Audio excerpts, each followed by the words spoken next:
Now that Escape from Tarkov 1.0 has hit the shelves, and players are just now starting to complete the in-game story and escape Tarkov for the very first time, it's gotten me thinking about the development of the game, and how many ideas and implementations have changed over the years since I started playing in 2017.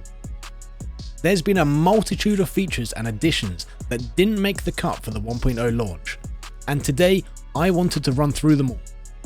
I just want to say, even though many of these didn't make the 1.0 release, there are many things that we did get in the game that we never expected, and this video is in no way me throwing shade towards the game or the devs.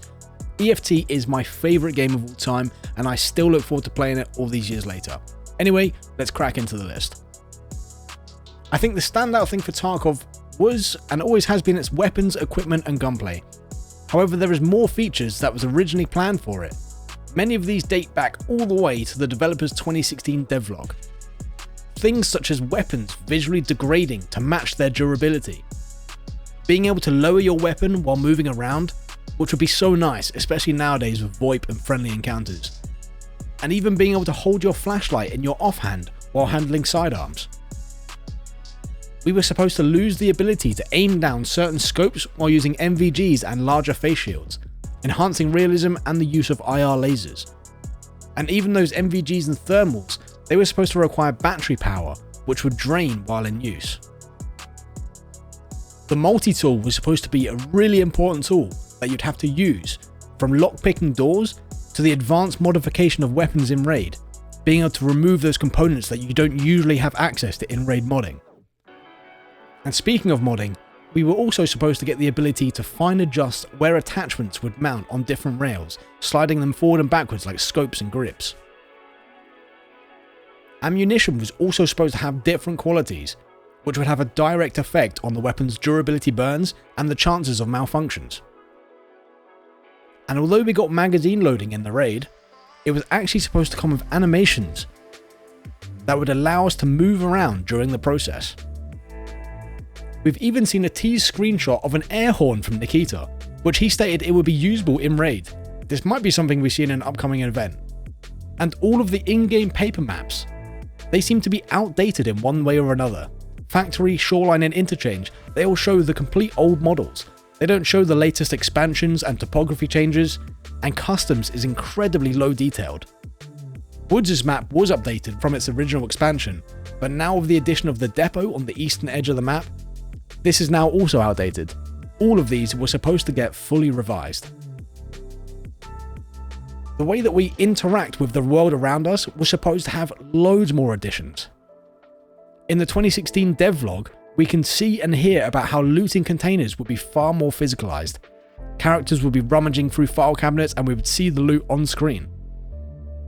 Other things that were physicalized were supposed to be breachable walls in certain places, and physicalized assets like books, photo frames and loose items. We were all supposed to have the ability to knock them off shelves, and we can see that in the Streets of Tarkov trailers. And of course, we have all the recently removed door breaching options, like breach and flash, and to slowly open the door while having your weapon ready. We even heard about the intentions of using melee weapons to break down doors. In 2016, they even mentioned mining in raid. Запланирован такой функционал, как минирование, увеличение типов физических и интерактивных объектов на локациях, перетаскивание тяжелых предметов и тел. Door codes were supposed to be a bit more prominent, using in-map resources to find ever-changing codes to open doors, but for now, we're stuck with keycards and traditional keys. And while electricity has made a recent return too, of course we had the power switches that turn the reserve alarm on, and the labs extracts and so on. But with the recent rework of customs, we got working light switches in all the places that have light sources. This is something that was supposed to be across the entire game, but for 1.0, we only got it in customs. Ladders were supposed to come usable at some point. I can't imagine the rat spots with usable ladders, and I think that's part of the reason they were never implemented, to be honest. We were supposed to get a few different quality of life features, such as refilling gas canisters in raid, and it was mentioned that you'd be able to siphon fuel from vehicles. And another thing like being able to combine consumables like medical items and food and drink. And also having modular tactical rigs, being able to customize the slots and pouches into configurations that you would like. Many skills have been recently removed from the game. we've had placeholder images in the beta for years now. As you can see, many of them are linked to the cut features that I've just mentioned, and some of them I have no idea what they were supposed to be. But either way, they weren't important enough to make it into 1.0. The medical system was actually supposed to get further depth. Although one of the first games to go as far as managing individual limbs, different bleeds, fractures and so on, Tarkov was also supposed to get the management of stress, sickness, blood pressure and body temperature. Things like temperature and radiation levels used to be present in the character screen. The option to also heal other players was also hoped to make it in the game one day, even with the ability to be knocked unconscious during combat, and if your injuries weren't too vital, you could use a defib or something similar to revive players back into the raid. Along with being down but not out was the feature to drag bodies and other heavy objects, which sadly never made it in, one feature I would have loved to see. And now we also have many tech backend features that never made the cut for one reason or another. Vulkan API support was a strong talking point for optimization. And my biggest issue with the game at the moment is the matching and loading times. It's still incredibly long wait times between raids, an issue that was supposed to be addressed. And the entire game was supposed to go through a massive graphics rehaul. Nikita even mentioned that he had concerns about how different the game looks, something that we haven't seen or heard anything about. I'm assuming it was scrapped. Two-factor authorization was supposed to be released globally, requiring all playable accounts to have a phone number attached to it, an extra step for combating cheaters. And as far as I know, it was only released to the Asia region, but hasn't been rolled out anywhere else. A kill cam or something similar was supposed to come into the game. After we had seen it in Arena, it was talked about coming to the main game, but we've yet to see it.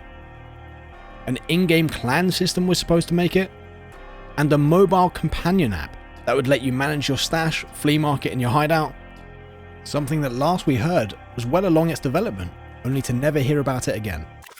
And of course, who can forget the original plan of an open world map that would have you physically cross between the maps that we know now and visit the traders at their respective locations. Of course, many of us knew from very early on that this was simply out of reach. I can't imagine the hurdles of optimization and balancing around safe zones. The closest we have now is Lightkeeper in raid. And last but not least, we of course have the Hideout Cat. I'm sure we will see this come as a paid DLC at some point. But after all of that, Tarkov is still the most unique FPS game to me, and I've yet to find something that scratches the same itch after all these years. I hope you enjoyed this video and perhaps even learned something new about features that Tarkov was supposed to have. Thank you for watching and good luck escaping from Tarkov.